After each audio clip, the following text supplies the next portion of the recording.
본격 공시 탐사 콘텐츠 공시 X8. 안녕하세요. 대한민국 1호 공시 분석가 변형인입니다. 불가사의하고 비밀스럽게 느껴지는 이 주가의 흐름, 공시 분석을 통해서 낱낱이 파헤쳐 드립니다. 10월 5일 공시 X8 본격적으로 시작해 보겠습니다. 먼저 살펴볼 종목입니다. 한국전력 8년 만에 전기요금 인상, 실적 회복 청신호. 기업 보도록 하겠습니다. 1982년 1월에 설립돼서 1989년 8월에 유가증권 시장에 상장했습니다.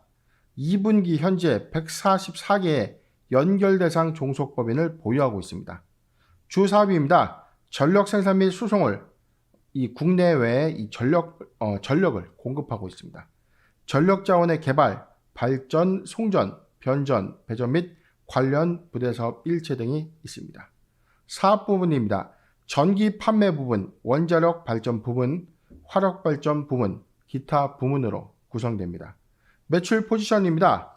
전기 판매 60.6%, 원자력 발전 11.7%, 화력 발전 23%, 기타 4.7% 구성됩니다.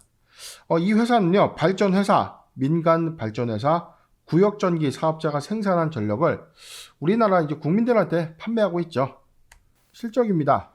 2020년 연간 실적은요, 연결 기준 매출액 58조 5,693억을 기록했는데 전년 대비 1%가 감소했고, 영업이익은 4조 862억을 기록하면서 전년 대비 420.1%가 증가했습니다. 당기순이익도 2조 924억을 기록하면서 전년 대비 192.4%가 증가했는데, 최근 2분기 실적이 좀 다소 저조합니다.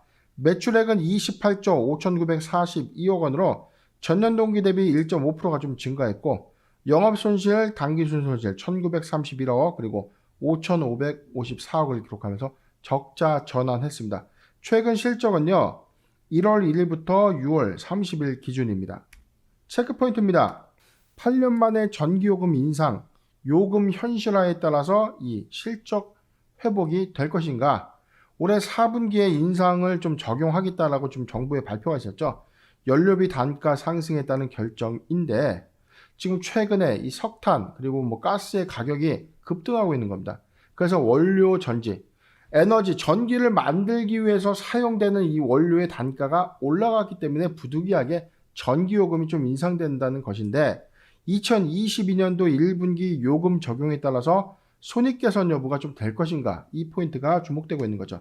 두 번째입니다. 국제 유가 및 석탄, 가스 등의 원료 가격의 상승은 단기적인 원가의 이 부담으로 좀 작용되고 있는데, 이로 인해서 2분기 실적도 다소 영업손실 좀 전환했는데 3분기에도 이러한 급등 요인에 따라서 원가 부담은 좀 가중될 것이다. 3분기 실적도 역시 좋지 못할 것이다. 그런데 이 전기요금의 인상은요, 4, 4분기 적용이라고 하면 수익의 어떤 개선 지표는 내년 1분기로 좀 예상이 되고 있기 때문에, 자, 이 부분까지의 어떤 원가 부담은 좀 지속될 것이다. 그래서 액화, 천연가스, 유연탄 가격의 급등은 이 원가율에 어떤 중대 영향을 좀 미치게 되는데, 이러한 원가의 연동제를 좀 실시할 것인가? 즉 뭐냐면, 원가의 연동제라는 것은요, 원재료 가격이 올라가면 전기값도 올라가고 떨어지면 전기값도 낮춰주는, 과거에 우리가 이런 게 있었습니다.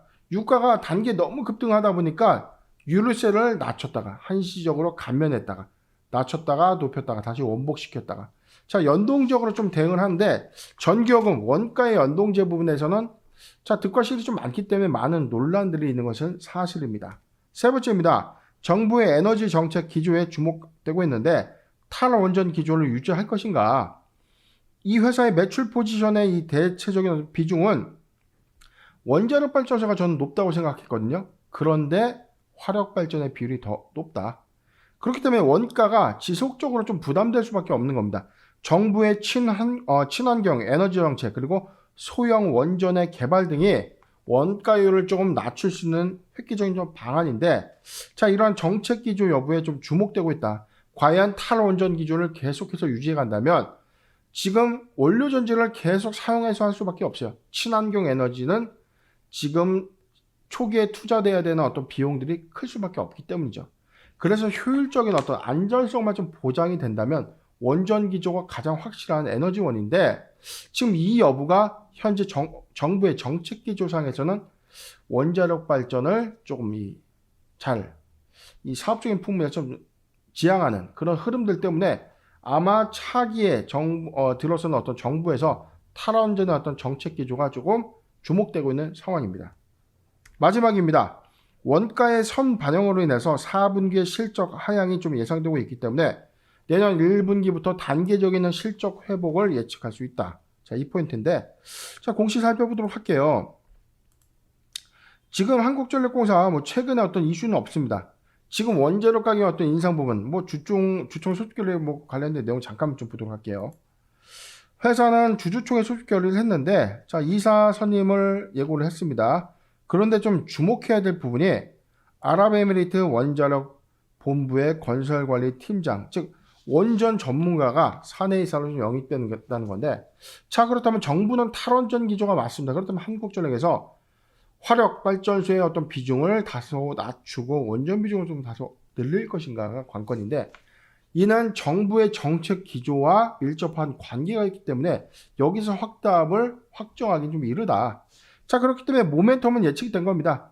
지금 화력 발전에 들어가는 원료 이 원재료의 가격 급등에 따라서 원가는 부담으로 좀 작용되고 있고, 이로 인해서 4분기에 전기요금이 좀 인상된다면 이런 어떤 손실 부분을 좀 만회하거나 이익으로 좀 개선될 수 있는 시그널인데, 자, 이런 요인들이 계속해서 갈 것인가에 대한 여부죠. 그렇기 때문에 내년 1분기에는 그래도 실적이 다소 안정세를 좀 찾을 수 있다라고 전망이 되고 있는 상황입니다. 차트 살펴보도록 하겠습니다. 작년에 코로나19가 팬데믹이 좀 지속됐던 이 상황에서도 2만원에서 22,000원 구간 박스권에서 그래도 잘 유지를 해줬어요. 물론 코로나 직격탄으로 인해서 전년 대비해서는 지금 급락해서 3월 19일 15,550원까지 좀 급락을 했었는데, 자, 기간산업은 2만원에서 23,000원 구간까지는 계속해서 박스권 유지되고 있는 흐름이었습니다. 그런데 최근에 올해 이제 연말에 3만원까지 좀 가격이 일시적으로 좀 상승했던 요인은 탈원전 기대감이 좀 부각됐던 요인이 있었는데, 자, 이거는 한국전력의 주요 모멘텀은 아니었던 겁니다. 한국전력은 실적 기반으로 해서 수익성을 좀 제고할 수 있는 방안인데, 탈원전 정책 때문에 그래도 한국전력은 원가 부담 작용률 때문에 피해를 본 것은 사실이다. 자, 올해 들어와서 주가는 완만한 이 작년 12월의 상승분을 좀 모두 반납하고 다시 22,000원에서 24,000원 박스권, 그다음에 24,000원에서 25,000원 구간에 2차 박스권 영역까지 좀 유지를 했다는 거죠. 자, 요 박스권이죠. 이탈을 하면 다시 요 구간까지 좀 이탈을 좀 하고 있는 건데, 그렇다면 매수하기 좋은, 자, 기간산업이고요. 1월에 실적적인 어떤 수요 여부에서 실적이 회복되는 전제에서는 낙폭과대, 그 다음에 급락 조정 구간에는 매수 얘기가 맞다. 다소 지루한 주가의 흐름을 가져갈 수 있는 종목은 맞지만, 그래도 확실하게 낙폭과대 요인에서는 좀 만회할 수 있는 확실한 안정적인 회사가 아닌가 싶습니다. 매수하기 좋은 구간입니다. 1차 매수 구간 22,000원에서 24,000원 구간은 지금 매수하기 좋은 구간인데, 자, 지금 구간에서는 계속적으로 박스권 유지가 되면 24,000원 구간을 다시 돌파하는 흐름이 있기 때문에 1차 구간 22,000원에서 24,000원 포트 비중 15%의 분할 매수 의견을 좀 들고요. 24,000원에서 25,000원 구간을 가볍게 탄탄하게 좀 유지되고 난 이후에 25,000원 상단 돌파를 한다면 전고 영역가인 이 3만원까지는 좀 도달 가능한 시그널인데, 당장의 추세를 좀 전환할 수 있는 강력한 이 모멘텀은 좀 없는 점. 그렇기 때문에 내년 1분기 실적의 어떤 실적 회복 관점에서 우리가 3분기 내지 4분기에 모아가는 전략 22,000원에서 24,000원 포트 비중 10%의 분할 매수 의견을 드리도록 하겠습니다.